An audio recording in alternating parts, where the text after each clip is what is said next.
It was early in the morning when I decided to install the camera, one of those that are barely the size of a coin and are hidden between the seams of the car roof. It wasn't out of jealousy or marital paranoia, at least not at first. My car had twice been found with the glove compartment open and without change, a minor but strange thing. I always left it locked. There were no signs of forced entry. Someone had a key or knew how to open it without leaving a trace. And on that list of suspects, as crude as it may sound, there were only two people, me and her. My relationship with my wife wasn't a disaster, but it wasn't the picture of happiness either. We'd been together for 11 years, long enough to stop touching each other like we used to, but also long enough to know when something smells fishy. In recent months, she had changed her schedule. She said she went to the gym twice a week, but she never came back sweaty, or in workout clothes, or wanting to talk about her workout. She also got tense if I mentioned the car as if its name were an alarm. I asked her why she used it more than usual, and she replied that she preferred to drive mine because it was more comfortable, more discreet. Discreet, she never explained. One night, while she was sleeping, I got up with the excuse of being thirsty, drank a glass of water and went down to the garage. I installed the camera right above the driver's seat, well camouflaged, with a panoramic view of the interior. I did everything silently, without leaving a trace. The next day I let her use the car as usual. I pretended not to notice. I pretended I didn't care that she was taking it. I even gave her the keys without her asking. The bait had to be baited and I was willing to wait, whatever it took. 3 days passed without incident. The recordings were boring. She driving, stopping at the store. An occasional call, nothing serious. But the fourth day everything changed. The recording took a long time to load. The connection to my cell phone was slow, but when it finally opened, something hit me in the stomach. First I saw him pull up to an alley, then he opened the back door. A man got in quickly, without greeting. They didn't say anything to each other, but the gestures, the brush of their hands, the way she laughed silently, everything screamed something dirty. I squeezed my phone as if I could break it. They hadn't done anything yet, but the mood was there. The prelude to a betrayal. I didn't sleep that night. I watched the recording 3 times. Fast forward, pause, rewind.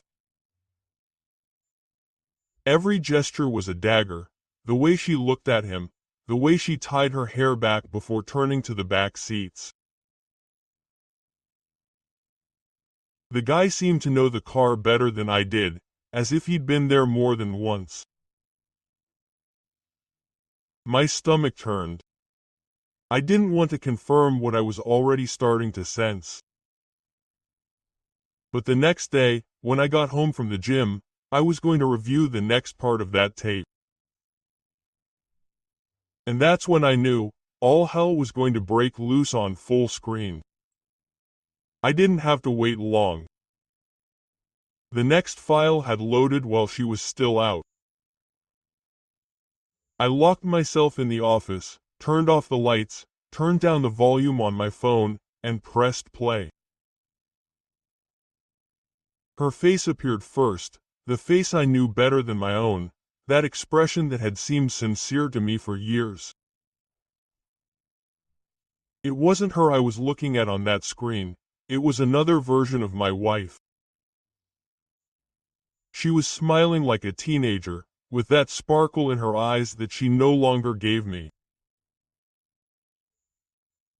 She was in the driver's seat alone, looking toward the passenger door as if she were waiting for someone who was running late, someone worth waiting for.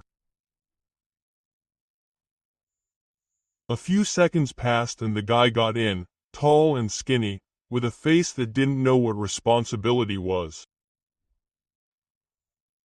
He had that charming idiot look that many women mistake for rebellion. They greeted each other with a kiss, a long one, the kind that leaves no room for oxygen. She laughed as if she didn't give a about the world. Then, without saying anything, they both turned back, as if it were a routine, as if they had done it many times. The camera kept recording with brutal precision. Every gesture, every gasp, every movement, there was no doubt. They were, in my car, in my seats, in the space where I took our daughter to school. I couldn't watch everything, not because it hurt too much, but because at some point the revulsion was physical. It was watching a part of my life fall apart with each thrust, as love turned into flesh and sweat with another body, with another smell. She moaned, moved, said things she no longer said with me. She laughed afterward, as if it were a private joke. Then they got dressed quickly. Not a word of guilt. He got out of the car and she spent a few seconds looking at her reflection in the rearview mirror, as if she were adjusting her soul to return home, to my house. I turned off my cell phone and fell silent. I had no tears, no screams, no blind hatred. What I felt was something else, a mixture of nausea and clarity, as if the image in my head had come into focus for the first time in a long time. There were no excuses, no room for doubt, there was irrefutable, overwhelming, brutal evidence.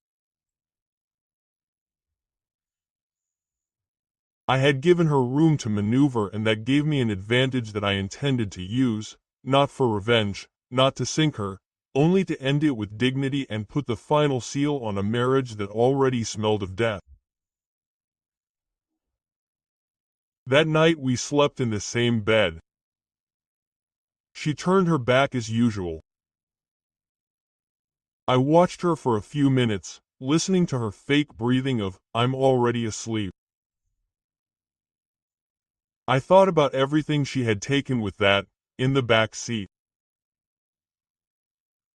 It wasn't just sex, it was complicity, it was betrayal with planning, with logistics.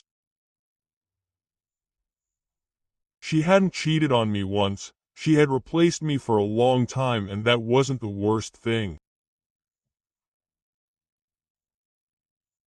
The worst thing was that it didn't even hurt as it should have, because what I had now was rage, strategy, and a file that could destroy her if she dared to play dirty. The next day I got up before her. I made coffee just for myself. There was nothing to share. She came downstairs in her robe, pretending to be normal, as if she hadn't rolled around with someone else in my car last night, as if I were still the same idiot who believed her stories of gym and exhaustion. She looked at me, smiled, and said, "Didn't you make coffee for both of us?" I didn't respond. I ignored her. I drank slowly, calmly. Each sip was a way of containing the violence rising from my throat. I wasn't going to explode. That's what she would expect. I wasn't going to give her that scene. Not yet. The days passed and I treated her as if nothing had happened, more affectionately even. I asked her how she was, if she needed anything, if she wanted a ride to work. She was starting to relax. I thought everything was fine, that her car adventure had gone unnoticed, but every time she smiled or touched my arm, all I could see was the footage. I could see her in my mind's eye crouching in the backseat, moaning for someone else, letting go of that A. So she hadn't told me in 3 years. It was hard to breathe, but I held on because when you have the evidence in your pocket, the power changes hands. I checked her phone one night when she was fast asleep. Nothing, she deleted everything. Conversations deleted, history clean, a true expert in double life, but that didn't affect me. I had the file. I saved it in 3 different places: USB, encrypted email, and the cloud. I learned to protect myself. I made a copy of it on a pen drive that I hid in the battery compartment of an old remote control. There was no way she would find it. I was no longer playing at being the trusting husband. I was playing at being the man who prepares for a silent war. I started checking dates, times, patterns. It wasn't the first time they had done this. I found 2 more recordings from weeks ago, different places, but the same ritual. She would look for it, enjoy it, and then go home to pretend to be tired. In one, she even left it a few blocks from our house. I was so close to her that it disgusted me that I hadn't noticed. She didn't humiliate me once. She put on a whole show of sustained lies, with precision, with practice. And in the meantime, I was making her dinners and asking her if her head hurt. I took the time to organize everything.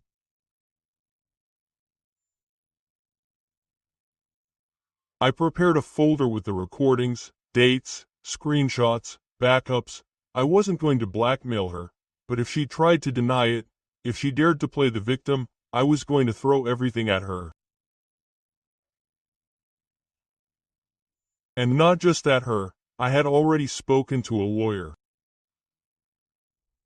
There were ways to make the reason for the divorce clear and also to ensure that she didn't get more than she deserved. I was just waiting for the right moment. This wasn't just any day. I wanted to look her in the eye, let her see that I knew everything, and then force her to sign without question, without tears, without explanations, without her usual theatrics. Just her guilt, and the papers. The confrontation wasn't impulsive.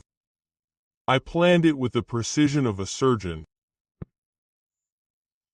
I waited for our daughter to be at her mother's house, for the phone not to ring, for there to be no excuse for her to run away or act confused. I sat her down in the living room, poured her a glass of wine, the one she always liked, and sat across from her. She noticed something strange. I could see it in her face. She sniffed as she shifted like prey that smelled blood before it saw the knife, but she didn't say anything. She waited. She thought it was an uncomfortable conversation, perhaps about our distance. Little did she know that I had already opened the door and was about to push her in. I didn't talk about feelings. I didn't ask why. I didn't offer her comfort. I just took out my phone, opened the file, put it on the table, and pressed play. The silence was broken by the sound of her voice on the recording, laughing. Then the moan, the image of her leaning over the backseat, the guy on top of her, all in high definition. She paled, went rigid, swallowed hard, couldn't look more than 5 seconds before closing her eyes. "What is this?" she murmured as if her mind refused to accept what her body already knew. "It's the reason why you're going to sign the divorce papers tomorrow without saying a single word," I replied, without raising my voice. She tried to speak, hesitated. We can talk about this, can't we?" I, stammering without structure, didn't let her finish. I told her that there were more recordings, that I had them backed up, that if she tried to deny it, cry or manipulate with some emotional crap, I would show it all to her family, to my lawyer and to whoever was necessary. She fell silent. She looked at me as if she didn't know me, and she was right. I was no longer her husband. I was no longer the guy who put up with her excuses. Now I was her threat, and she knew it. She resisted. Sure, she tried emotional blackmail, to think about our daughter, that we shouldn't ruin everything like this, that what happened didn't define a life, but I wasn't listening anymore. I had seen enough. I gave her an envelope with the papers ready. Sign it without conditions. Joint custody, because the girl needs both of us. But don't think for a second that we're going to get back together. She's lucky I kept my anger to myself. She hesitated, wiped her tears that barely came out. She looked at me as if she wanted to find a trace of that man who loved her, but he was gone. He died in the backseat of a car. She signed. Her hand trembled, but she did it. Each stroke was a silent confession. When she finished, I put the papers away, approached her, looked her in the eyes one last time, and told her something clear, without embellishments. Don't do anything stupid. Don't try to manipulate me. This recording is my insurance, and you will continue with your life without dragging me into your lies. She lowered her head, fell silent. She knew it was the end, and she had nothing to bargain with. She apologized to me quietly. I told her to keep her apologies to herself, that she had owed them to me months ago, when I still had a bed that we shared with dignity. She left that same night. She didn't close the door when she left, and for the first time in years I breathed without that poison disguised as routine. The following days were strangely clean, as if someone had uprooted a rotten root that had been there for years, infesting my life. The house, though empty, breathed differently. I opened the windows, threw away her things, not with fury, but with surgical calm. Every blouse, every shoe, every perfume she had left in the bathroom, everything ended up in a black bag. No nostalgia, no guilt, just cleanliness. Because when you find out you were the scene of a fake play, the first thing you want to do is dismantle the set. She didn't write again, she didn't call, she didn't knock on the door. I imagine she got the message. Or maybe she was still paralyzed by the fear that the recording would come to light. I wasn't going to do it, not for her, but for my daughter. Because even though the mother had messed everything up, the girl shouldn't have to carry that trash. But that doesn't mean I forgave her, it just means I chose to be smart. Sometimes destroying someone is too easy. The hard part is not doing it and still winning. And I had already won. The truth had given me control.